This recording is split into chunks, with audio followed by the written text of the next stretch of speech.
الله الله. الحمد لله الذي هو الأول والآخر والظاهر والباطن وهو بكل شيء عليم. الحمد لله الذي في السماء عرشه وفي الأرض سلطانه وفي البحر سبيله وفي الجنة رحمته وفي النار عقابه. الحمد لله الذي لا نحصي ثناء عليه وهو كما أثنى على نفسه. وأشهد أن لا إله إلا الله وحده لا شريك له وأشهد أن سيدنا ومولانا محمدا عبده ورسوله أرسله بالحق بشيرا ونذيرا وداعيا إلى الله بإذنه وسراجا منيرا صلى الله تعالى عليه وعلى آله وعلى أصحابه وبارك وسلم تسليما كثيرا كثيرا. أما بعد فأعوذ بالله من الشيطان الرجيم. بسم الله الرحمن الرحيم. يا أيها الذين آمنوا كتب عليكم الصيام كما كتب على الذين من قبلكم لعلكم تتقون. وقال تعالى من يتق الله يجعل له مخرج ويرزقه من حيث لا يحتسب.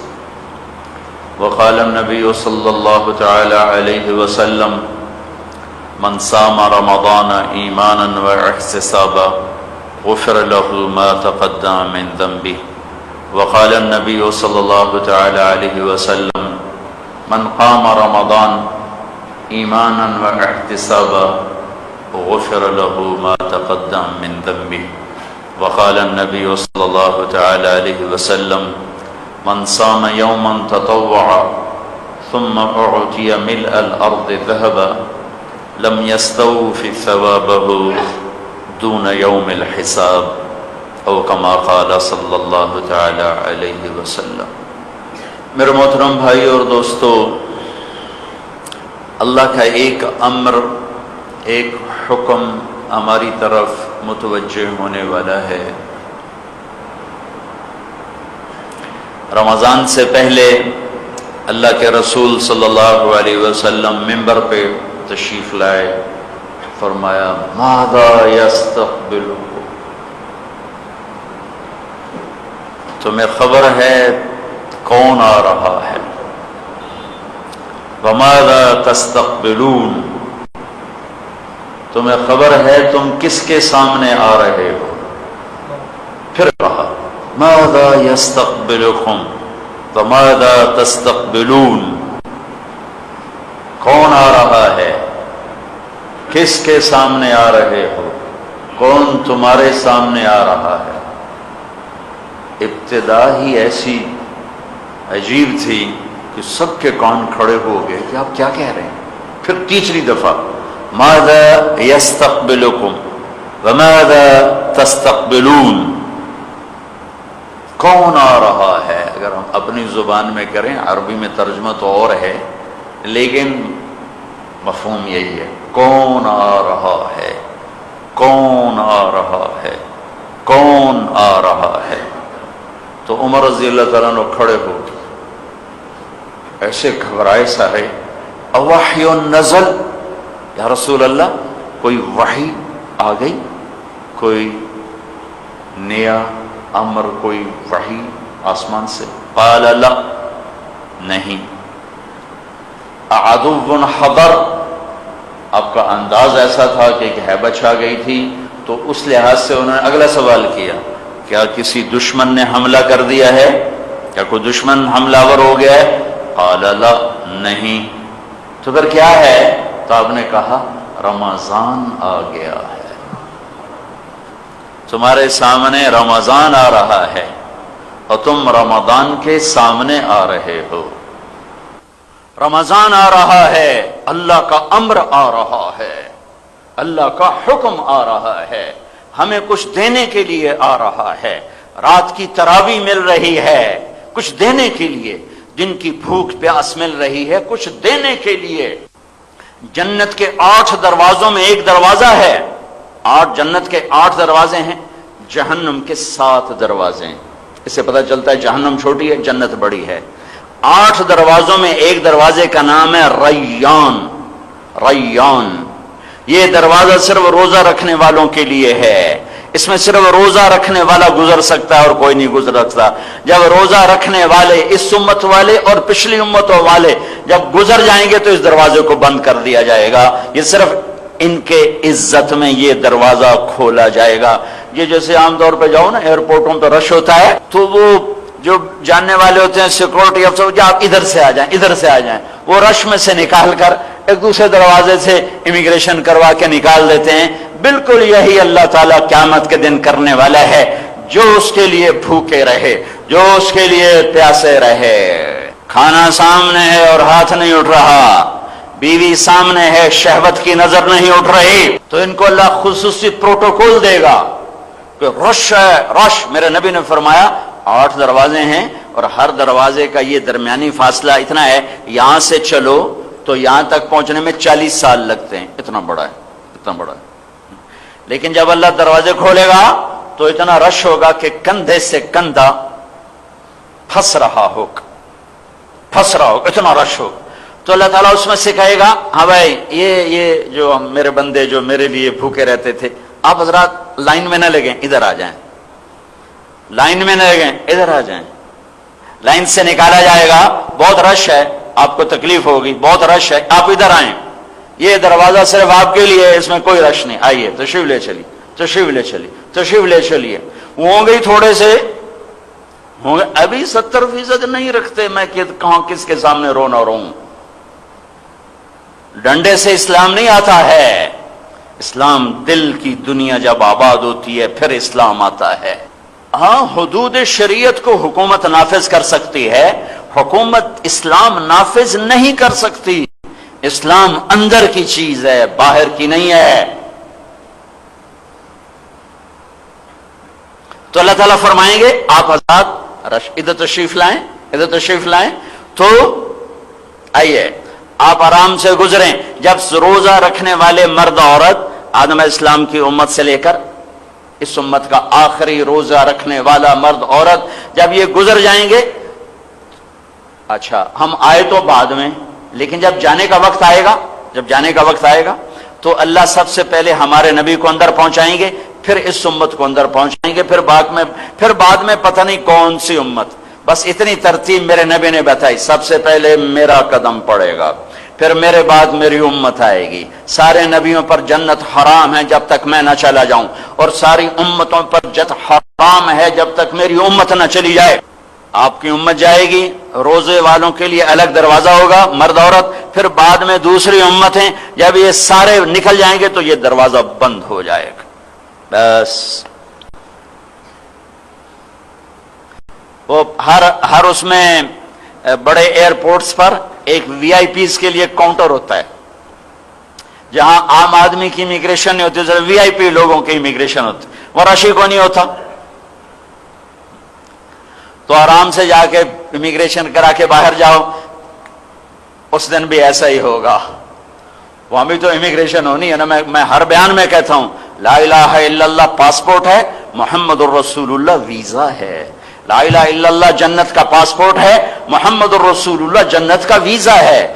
اللہ نے پاسپورٹ تو تمہیں بنوا کے دے دیا، تمہیں نہیں بنانا پڑا. جب کوئی غیر مسلم کلمہ پڑھتا ہے اس سے پوچھو اس کو کتنی گھاٹیوں سے گزرنا پڑتا ہے، کتنے رشتے توڑنے پڑتے ہیں، کتنے خوف کی گھاٹیوں سے نکلنا پڑتا ہے.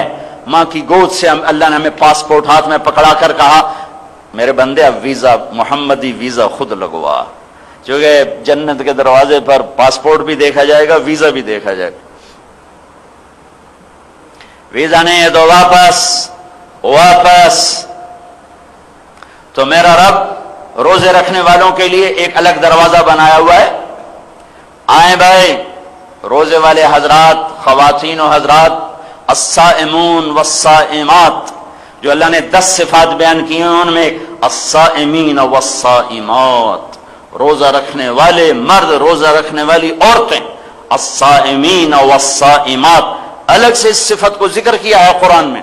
پہلی امتوں پر روزہ بڑا سخت آیا، افطاری سے افطاری، مغرب کے وقت افطاری کی ختم، آنکھ لگی اگلا روزہ شروع ہو گیا۔ ہم پر بھی اگر یہ ایسے فرض ہوتا تو ہم تو بڑے کمزور تھے، کون ابھی کوئی نہیں رکھتے تو پھر کون رکھتا۔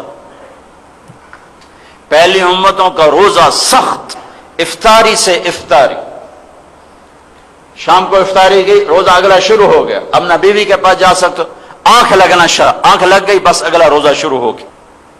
ہمارے اوپر بھی اللہ نے ایسے ہی فرض کیا۔ ایک صاحب نے قیس بن سریمہ، مزدور آدمی، گھر آئے، افطاری کا پوچھا، بیوی نے کہا کچھ ہے نہیں، تم آرام کرو میں کچھ کر کے آتی ہوں۔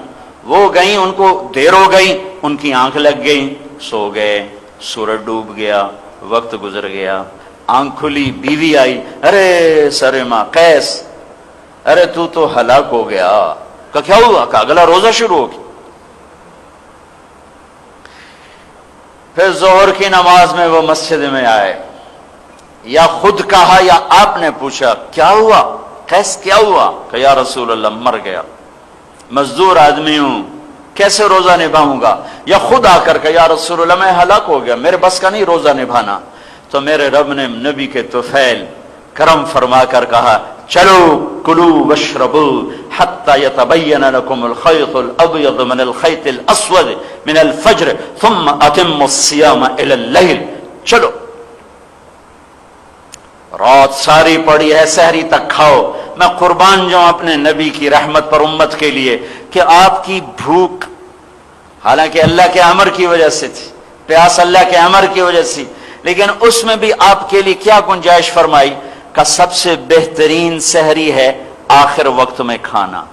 آپ خود آخری نوالا ہوتا تھا اور بلال اذان دیتے تھے۔ سب سے بہترین سحری ہے آخر وقت میں کھانا، اور سب سے بہترین افطار ہے سورج ڈوبتے ہی روزہ چھوڑنا۔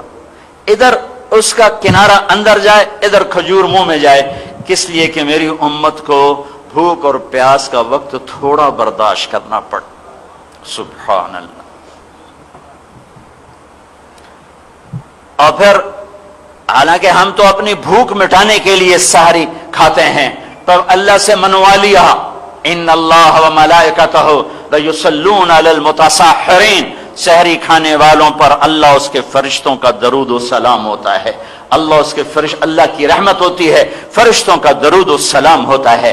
اور جب افطاری کا وقت آتا ہے تو اللہ عرش کے فرشتوں سے فرماتا ہے، عرش کے فرشتوں سے کہ میری تسبیح چھوڑ دو، جو روزے والے دعا کہہ رہے ہیں اس پر آمین، جو دعائیں مانگ رہے ہیں اس پہ آمین کہو۔ عرش والوں سے اللہ تسبیح چھوڑا دیتا ہے، آسمان کے فرشتوں سے اپنی بندگی چھوڑا دیتا ہے، اور کہتا ہے یہ جتنے مرد عورت روزہ رکھے ہوئے ہیں اور کھانے کا سامان دسترخوانوں پہ رکھ کر بیٹھے، ہاتھ اٹھا کے دعائیں مانگ رہے ہیں، اس پر آمین کہو، آمین کہو، آمین کہو۔ سورے آسمان کے فرشتے آپ کی دعاؤں پر آمین کہہ رہے ہوتے ہیں۔ پہلی امتوں پر روزہ فرض ہوا 24 گھنٹے کا، پہلی امتوں پر روزہ فرض ہوا، شیطان قید نہیں ہوئے۔ اس امت پہ روزہ فرض ہوا شیطان قید کر دیے جائیں۔ پہلی امتوں پہ روزہ فرض ہوا جہنم کے دروازے بند نہیں ہوئے، ادھر چاند نظر آئے گا ادھر جہنم کو تالا لگ جائے گا۔ پہلی امتوں پہ روزہ فرض ہوا، ہر روزے پر کوئی جہنم سے قیدی نہیں نکلتے تھے۔ اس امت پہ رمضان آیا تو ہر رات، روزے کی ہر رات جہنم سے 10 لاکھ آدمی اللہ آزاد کر کے انہیں معاف کرتا ہے، اور آخری رات جتنے ہر رات میں کیے تھے اس سب کا مجموعہ ایک رات میں اللہ تعالیٰ جہنم سے ان کو نجات عطا فرماتا ہے۔ اور اس امت کے روزے کی قیمت بڑھائی، من صام یوما تطوعا، فرض نہیں، حضرت علی کا فرمان ہے، حضرت علی کا فرمان ہے ایک فرض روزہ چھوڑ کے قیامت تک روزے رکھو، اس کو نہیں پکڑ سکتے۔ فرض اتنی طاقتور چیز ہے۔ میرے نبی نے نفل بتایا، من صام یوما تطوعا، جس نے نفل روزہ رکھا پھر اس کو روزے کا انعام ملنے لگا، بھائی دنیا میں ہی دے دیا جائے، کیا؟ ثم اعطی ملء الارض ذهبا،